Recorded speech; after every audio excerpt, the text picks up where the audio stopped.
Yeah. Hello, and welcome to another exciting episode of the Friday Night Hangout. I'm excited to welcome you to our 188th episode. Wow.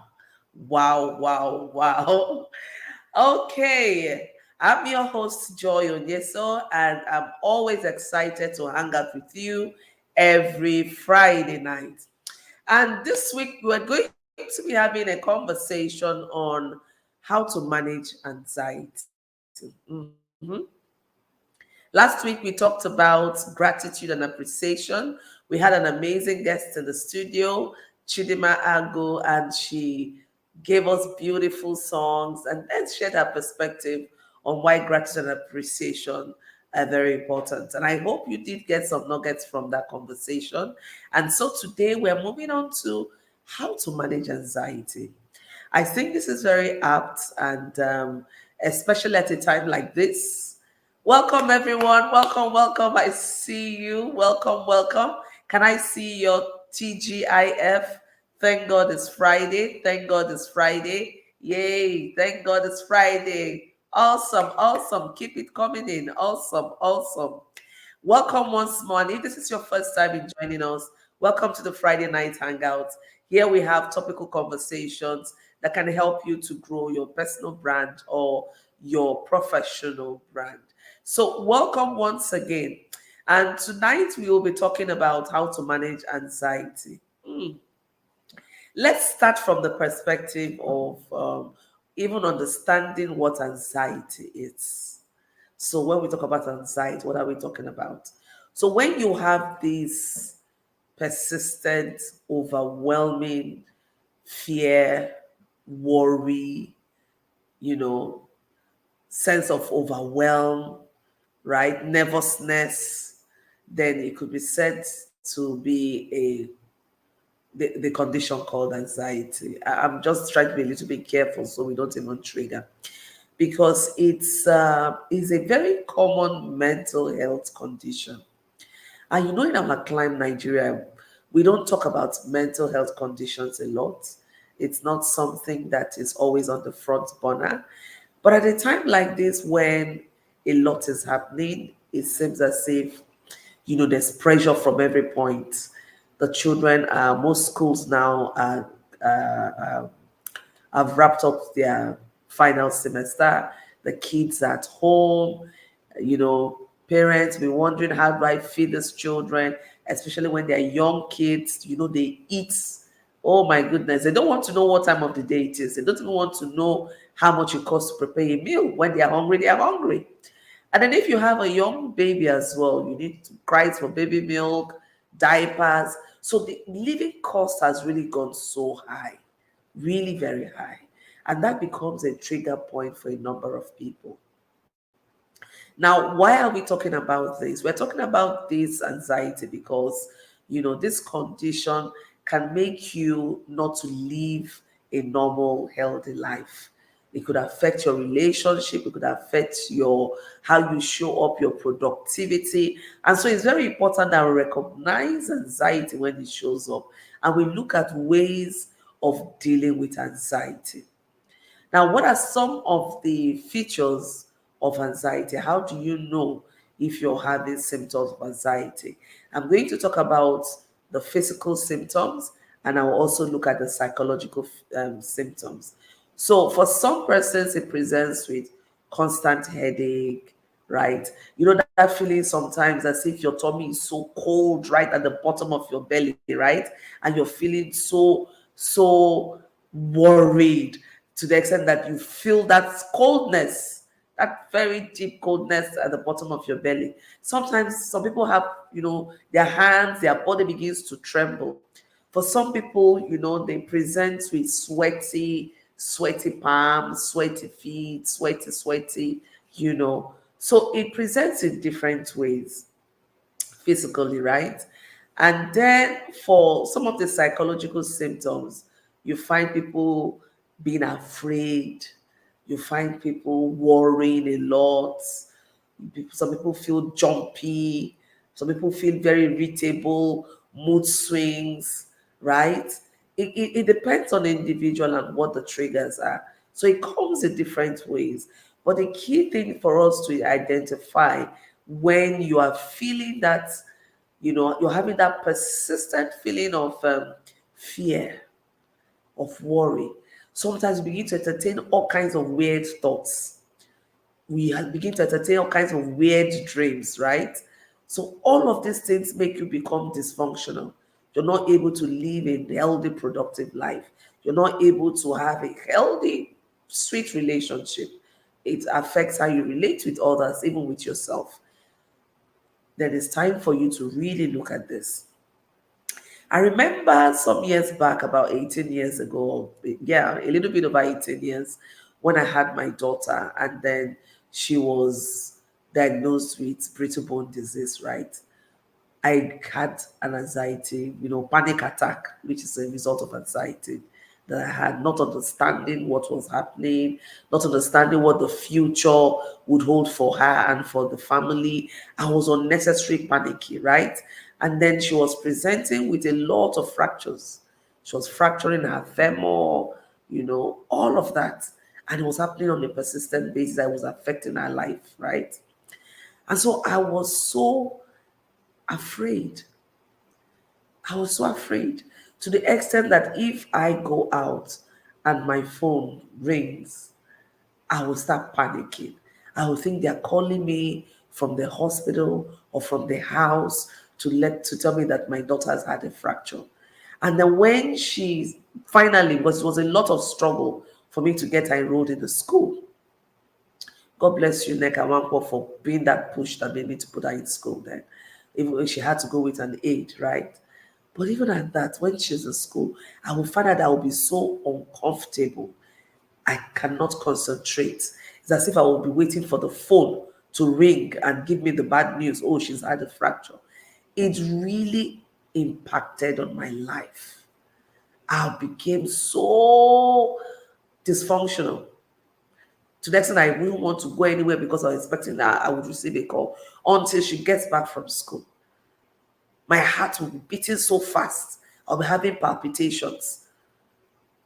And that made me take one drastic decision. At that point, till date, I had to put my phone on silence. So you would never hear my phone ring out. My phone would never ring out because I was afraid that each time rang, it's bad news. So one of the ways I had to cope then, my coping strategy was to make sure my phone was not ringing, and I tried to take my mind off it. So I want you to think about what your triggers are. What are the things that are making you feel so anxious, so afraid? I'm not talking about the one-off.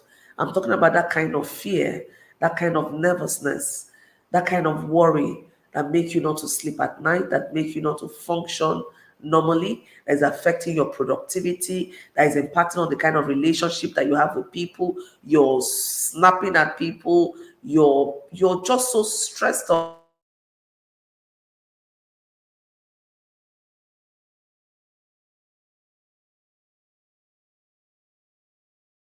And then it takes you off the track. So tonight we're going to have that sensitive, frank conversation. If this is you, like it was me some years back, it's something that you need to confront. Another thing about those of us experiencing anxiety is we like to have what we call the avoidance behavior. What is that? That's when you avoid triggers, you avoid certain persons, certain situations. You don't want to confront things head on because you're afraid, right? That's just a temporary solution. You need to give yourself the permission to be vulnerable enough to deal with it at its root cause. Now, there are different treatment options depending on the level of the anxiety you're going through. For some people, you need to go into therapy. For others, it might be a combination of treatment, therapy, and then you have antidepressants, right? Medications. And then for some others, just having a lifestyle change may help. So I'm going to focus more on the lifestyle change since I'm not a health practitioner. And then I would strongly recommend that if you've tried all of this and you've read up some resources and you've tried some of those some of the lifestyle changes you can, get yourself to do, and it's still not working. Rather, you find yourself feeling even more anxious as the day goes by. I would strongly recommend that you see your doctor, right, or your health practitioner. I know it's not a conversation we like to have with this part of the climb, but I tell you, some of these mental disorders, none of these things with 10 years madness, are people who have untreated mental health conditions. So there's nothing to be ashamed of. It's something that can hit anybody, depending on the context or the situation you find yourself in. Like I shared with you, just having a daughter with a special needs, right? I did not know, I did not plan for it. It just took me off completely. And it took me a while to get used to the whole situation. It took me a while to see the silver lining. I would say then I would say the dark cloud, right? But I've gotten over it, and you too can with the proper help and right lifestyle change. Now, one of the things that I've found very helpful in the past is practicing mindfulness and meditation. Mindfulness, being very intentional. So oftentimes you hear me use the word intentional all the time. It's because it's been a lifelong practice, right? So you just have to be mindful of what you say, mindful of what you watch, mindful of who you interact with, the energy. Everyone has a certain kind of energy they exude. So mind who you associate with, you just have to be more intentional about your mood and all of that. And meditation helps us to clear your head, clear your thoughts, fill yourself in with positive thoughts, positive affirmations, and for you to know that, worry doesn't solve anything. Being anxious doesn't solve anything. It took me a long while to come to that realization that no matter how much I worried when my daughter was in school, it would not change the fact if she was to come back without a fracture or a fracture. But rather, it was impacting on my own productivity because I would not do anything but just worry and then work myself up into, an unhealthy state. So worry and fear doesn't help anyone. I had to come to a point when I said, so what's the worst case scenario that could happen when I was trying to deal with my fear? Excuse me. When I was trying to deal with my fear. So what's the worst case scenario that could happen? Sometimes you may need to get to that point, right? Where you ask yourself, what's the worst that can happen? And then the truth is 95 or more percent of the time, what you fear would never even happen. What you fear would never even happen. It only just exists in our heads. She's been in school for how many years? Like 17 years, I know, 15 years or thereabout. And how many times did she actually come back from school with a fracture? Maybe less than 5% of the time. Most of the time, the fracture did happen in the home, not even in school. But here I was always worrying, panicky because she's out of my sight. So there are certain things you have no control over. You need to accept that. In accepting it, it gives you a certain level of freedom. For some of us, the school has closed, our kids are home, and you're already panicking. How would you get funds to pay for the school fees in September? Yes, I know that is something you need to start thinking about. But rather than, invest so much time being anxious and worried, you could map out very productive ways of trying to ensure that you get the money to pay the fees. And there's some practical things you could do. Perhaps if you find out the school fees is beyond what you and your partner can afford, why don't you look at cheaper options of school? So there are a number of things you can do, rather than, work yourself up worrying and feeling so anxious. Then another thing that I find out that really helps me is journaling. And I've kept that habit till date. So I am very expressive when I write. So I try to write how I feel. Why do I think I feel that way? What has it feeling that way? How has it impacted on me? And all of that. I started seeing some patterns. And then it started help just studying how I feel, writing those things down, what it costs me to feel certain ways, made me to become more proactive, right? I began to understand certain patterns and triggers. So journaling can help.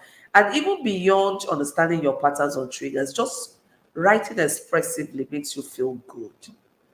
Just like for some people, speaking out when you're speaking to yourself. Sometimes you could just be talking with yourself, having a conversation with yourself. And when you talk about it, when you write it, it looks less scary than when you keep it inside of your head, your mind, and then you're having all kinds of crazy scenarios that will never really play out. Then exercise. Exercise is another thing that can help you to feel good. I noticed recently that you exercise. So when I'm walking or just jogging a bit, I don't do much of jogging, more of brisk walking. And then it gets to some point in the walking phase, I just feel like sometimes we release into my system. I just start feeling so light, so happy, so energized. So this also helps you to handle anxiety and fear. So try exercise and do the one that you can. A number of us have some health conditions. Please consult your doctor or health practitioner before you go into certain kind of exercises. So I'm going to stop from here. I'm going to stop a little bit now because we need to take some ads. I'm excited to announce to you that we have an upcoming She Speaks Masterclass in August. And we're going to be talking about the power of consistent effort. So we have a lineup of virtual masterclasses from August through to December, and you don't want to miss any of them. Early bird registration is already on and going for any of the masterclasses. So that of August is happening August 17th. And don't you worry, distance is not a barrier because it's a virtual class, right? We're going to have it through Zoom. So the registration link is right there in the comment section. You can click on the registration link and it will take you right to the page for you to read more about the master classes and also for you to get registered and get yourself ready. Like I said, all the way from August, September, October, November, December, we're positioning ourselves to help you walk through the second half of the year. So by the time you get to December, you can look back and see how you smashed your goals, how you've enhanced your capacity, and then you feel so much better. We're talking about managing anxiety. Some other ways of managing anxiety is also to plan effectively, right? And so attending these master classes will equip you with some of the resources, tools, and the strategies that you need to live a more productive, healthy, and stress-free life. So don't miss our master classes. And we have a super discount for anyone who makes one payment registration for all of the 5 master classes. Or if you're in a group of 5 or more, you also get additional discounts. Yes, we are here to give you value. It's all about giving value. Hey, yes. Are you excited? I can see it. Great. So get ready. In less than a month, we'll be having the first class. And then we also want to appreciate our partners. We have partners who support in making this possible, and we want to take our time to appreciate those partners tonight. So thank you as you stay tuned. Don't go anywhere. You don't go anywhere. Join us in appreciating the She Speaks Summit partners who made sure that we had a very interesting interactive summit, which held on June 28th and 29th. And what we are doing with the 5 virtual masterclasses is to take all the lessons learned and unpack them into smaller bits, smaller chunks in the course of the next 5 months, so you can get them in forms that are easily digestible, something that you can implement right away. So let's have a She Speaks Masterclass Partners appreciation video.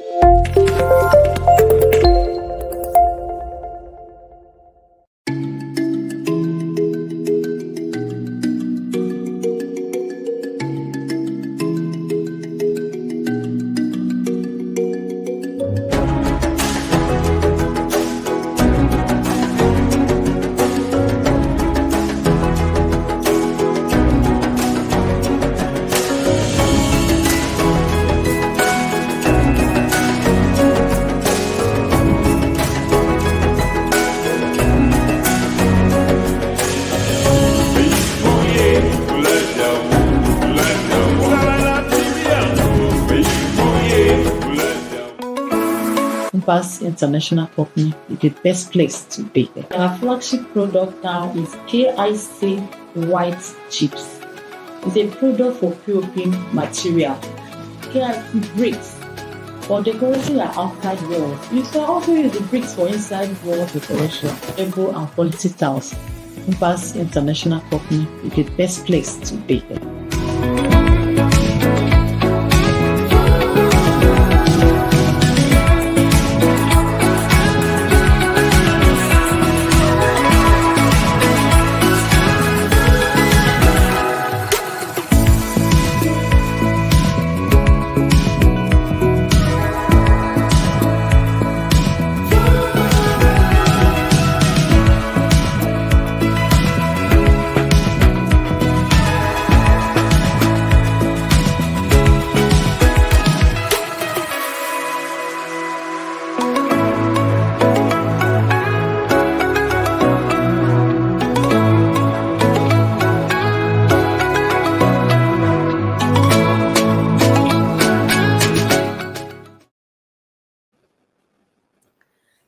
Yes, so welcome back. Welcome back. Thank you, great partners. Thank you for always making sure that we have the She Speaks, the virtual master classes, and the summit. So we've been having conversation how to manage anxiety, and I talked about what anxiety is all about. I discussed some of the symptoms, the physical and psychological symptoms, and then we also looked at some of the treatment options, and I shared with us the importance of lifestyle change. We looked at exercising, eating healthily. There's some food that you eat that gives you the right nutrients, and then you feel good. You want to cut out junks and all of those kind of. I know it's so difficult, but it's something that we need to do to cut out junks, fizzy drinks, and all of that. You want to eat healthy. You want to catch enough sleep. Make sure that you rest. Your body is well rested. It helps you to deal with some of these challenges, right?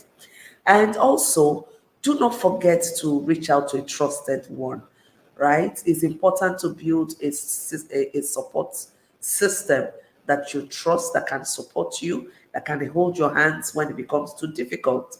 And then if you find out that you're still not doing well, you're not coping enough, please do not be ashamed. Do not be afraid to seek medical help. Your healthcare practitioner is in a very good position to hold your hand and lead you on the next step forward. And I hope you'll find this very helpful. And for others who may be going through this common medical health condition, I hope this will be very helpful. Please do not forget to share with your friends, your loved ones who might find this very helpful. You never can tell. A lot of people are dealing with a lot these days. There's a whole lot that we're struggling with in these trying times. But not to worry, we've been built in a way that we can overcome, we can persevere, we can be so resilient. Now, next week, Friday, we are also going to have a very interesting conversation. We're going to be looking at the cooperatives. We're going to be looking at the cooperatives as a sustainable model for social and environmental impact. I know for some of us, we are not very confident with corporate. I wonder, why do I need to be part of a cooperative? Well, wait until next week, Friday. You will have 1,001 reasons why you need to be in a cooperative or support some of the activities of a cooperative next to you. So please make sure you join us next week, Friday, same time, 7 p.m. West African time, where we bring to you conversation on cooperatives as a sustainable model for social and environmental impact. You don't want to be that kind of interesting conversation. Beautiful conversation.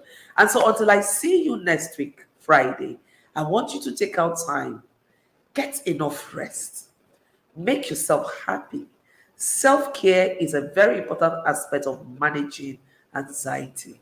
Show yourself some love. Know that you are worthy, and no one can do you as much as you do yourself. You have nothing to prove or to validate or to defend. Just be you in such a way that causes no harm to the next person. And know that I will always love, honor, and celebrate you. Until I see you next week, Friday, from myself and my team, it's bye for now. See you next week, Friday. Oh, yeah, it's a Friday.